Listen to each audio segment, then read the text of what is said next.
5N y tiene que ver con la inversión que va a realizar en la República Argentina un grupo australiano, una inversión de 7.000 millones de dólares. Esta es la información de último momento, 7.000 millones de dólares para producir hidrógeno verde en la provincia de Río Negro, aquí en la República Argentina. Una de las novedades más importantes, a ver, algunos puntos importantes que podemos resumir de lo que ha sido la cumbre del G20 y ahora la nueva cumbre de cambio climático que tiene lugar allí en Glasgow, en Escocia, en estos momentos. Bueno, allí nuestro enviado de C5N, Julián Guarino, que estaba allí en vivo, que nos ha adelantado esta información.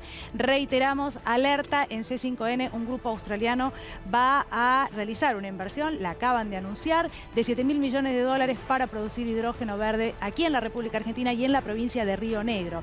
Retomamos, Juli, entonces, pasamos por varios puntos, porque bueno, también fue importante el resumen, podríamos decir, de lo que fue el encuentro del G20 con un saldo favorable para la República Argentina hasta el momento. ¿Por qué? Porque incluye en su comunicado, como bien vos contabas, el reclamo argentino al Fondo Monetario Internacional, ¿no? Y en las últimas horas algunos funcionarios por lo bajo lo que decían, y decime si estoy en lo cierto, para tomar dimensión de lo que ha sido esta cumbre, decían, nosotros no fuimos a acordar con el Fondo Monetario Internacional. El objetivo y a lo que fuimos era que se incluyera este reclamo en el comunicado del G20. Entonces, teniendo en cuenta esta mirada, bueno, sí, es altamente favorable porque el objetivo se cumplió.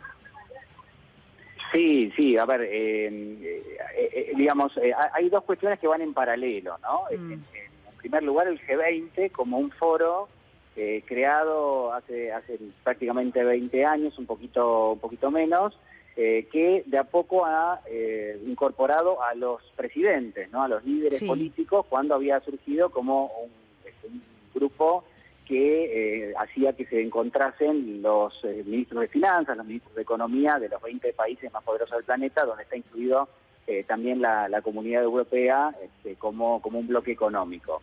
Bueno, obviamente ese foro fue utilizado y es utilizado hoy para darle una nueva forma a la arquitectura mundial. Es decir, en algún lado, en algún momento se discute cómo va a ser el mundo o cómo se está transformando el mundo. El G20 es uno, probablemente este COP26 sea otro de los lugares donde empezamos a ver cómo se dan los cambios. Y el Fondo Monetario no es ni más ni menos que el brazo económico de ese G20. En rigor, el Fondo Monetario fue creado en la posguerra con una participación muy fuerte de los Estados Unidos. Estados Unidos sigue teniendo una relevancia dentro del fondo, es decir, es el accionista más importante. Si fuera una empresa sería el que toma las decisiones, o por lo menos el que toma las decisiones de mayor peso. Y bueno, y en ese sentido lo que se ha visto en los últimos meses, Daniela, es esto, ¿no? Estados Unidos endurecido con la Argentina, un Estados Unidos que por ahora al menos no ha tenido ningún gesto con el país para flexibilizar un poco las condiciones de devolución de este préstamo. De hecho, Julio, hubo un comunicado del fondo hace unos días también con una mirada muy dura, ¿no? Del ese fondo que pensamos había cambiado, se había flexibilizado, había entendido la pospandemia y sin embargo no fue así. No, por supuesto. Entonces, yo un poco para comentarles cuál es el contexto en el cual el gobierno viene y además el marco en el cual se dio. Recordemos que el G20 se juntó durante 2 días para hablar del impacto del COVID-19. Y en ese contexto, mientras hablaban cada uno de los presidentes, cuando aparece el discurso de Alberto Fernández, muy duro con el Fondo Monetario, lo que dice es, bueno, el Fondo Monetario, lo que dice la frase es, acá no hay nadie inocente, ¿no? Claro. Durísimo. Y bueno, por supuesto, los presidentes, contaba Alberto Fernández, se miraron, porque cuando él irrumpe con eso, bueno, después fue construir un poco una especie de mínimo consenso con algunos presidentes de que la verdad que el fondo tiene que cambiar, que el fondo tiene que, en todo caso, si intervino en una situación irregular, tiene que reconocerla, o por lo menos la Argentina no tiene por qué sufrir de cierta cuestión, uno podría decir, de carácter irregular que en este punto hasta fue reconocida por propios directivos del Fondo Monetario. Entonces, la Argentina lo que viene es a buscar el respaldo de otros países para plantear que el fondo tiene que modificarse, por lo menos en algunas cuestiones, y que además, en el contexto del COVID-19, muchos países todavía no se recuperaron, ni siquiera aunque le giren millones de dólares en derechos especiales de giro. De hecho, el presidente Alberto Fernández lo que recomendó al G20, o lo que pidió, es a ver si el G20 lo acompañaba en la idea de que, como muchos de los principales países del planeta fueron también a su vez los que recibieron la mayor cantidad de dólares de los derechos especiales de giro, porque el fondo cuando reparte más para los que son sus accionistas más importantes y menos para los que son los menos importantes. Argentina en el fondo tiene el 0,6% si fuera un club, si fueran acciones. Estados Unidos tiene 16,7%. Entonces, ¿a quién le tocó la mayor cantidad de derechos especiales de giro que el Fondo Monetario de alguna manera giró a lo largo de este año? A Estados Unidos, y Estados Unidos la verdad que no los necesita. Entonces lo que dijo Alberto Fernández es, ¿por qué no se propone al Fondo Monetario que cree un fondo con dólares que se nutran de la devolución de los países que no necesitan esos dólares? Es decir, sí. Estados Unidos no necesita los dólares, los devuelve al Fondo Monetario, eso va a un fondo y a su vez se redistribuyen a aquellos países que sí los necesitan. Claro. Y todo esto quedó incluido en el comunicado final del G20 y por eso el gobierno, la verdad que lo que decía anoche el presidente es estoy satisfecho. Me sumo solo con esto y ya te pregunta Gaby, claro, dice, acá nadie es inocente, ¿no? Fue la frase que repitió Julián. Bueno, esto refiere a la forma en que se otorgó, en que el Fondo Monetario Internacional otorgó ese préstamo stand-by con las características, bueno, que a mí Julián Guarino me las ha explicado muy bien en muchas oportunidades porque conoce mucho de este tema, pero de un acuerdo absolutamente impagable para cualquier país previo a la pandemia y con plazos absolutamente impagables. De hecho, hubo un tiempo en el que cuestionábamos todavía, ahora parece que haber quedado en el olvido, pero la legitimidad de ese préstamo, ¿no? Entiendo que, bueno, esa frase remite directamente a eso y, bueno, la pregunta ahora es cómo vamos a hacer y qué flexibilidad va a tener el fondo y sobre todo Estados Unidos, que tiene un rol fundamental para, bueno, mediar en esto, ¿no?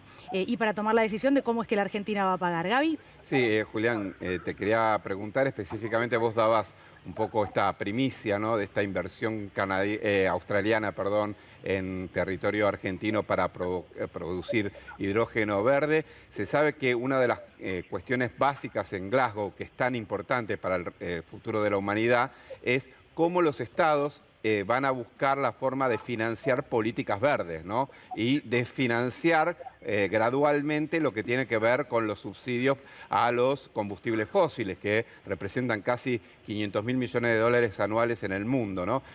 ¿Cómo lo ves ese tema? O sea, ¿vos ves a gobiernos comprometidos en financiar estas políticas verdes y desistir del financiamiento de los combustibles fósiles? Digo, en un contexto donde hay países que los necesitan más en proceso de desarrollo, ¿no? Claro, bueno, sí, a ver, hay dos cuestiones ahí que son relevantes, ¿no? La primera, la Argentina como uno de los países con mayor recurso a nivel mundial de gas. El gas es el combustible o la energía de la transición. ¿La transición de qué? De aquellos combustibles que son contaminantes a aquellos que no lo son. Y en el medio está el gas, que es un recurso no renovable, pero al mismo tiempo es no contaminante. Entonces tiene esa combinación bastante interesante. La Argentina está destinada a ocupar un lugar a nivel global en materia de energía. No hay ninguna duda que la Argentina va a ser en los próximos años un gran exportador de energía. Eso va a generar dólares, por supuesto, primero de gas y probablemente después de otras energías alternativas, bueno, en este caso porque tiene energía eólica, energía solar, pero al mismo tiempo esas energías se utilizan, por ejemplo, para producir hidrógeno verde, que es el anuncio que hoy se está haciendo. Con respecto a lo que vos planteabas de cómo lo están viendo otros países, bueno, hablábamos en el avión desde Italia para Escocia con el presidente y él nos decía algo interesante. También lo decía el ministro Julián Domínguez, que también viajó para aquí.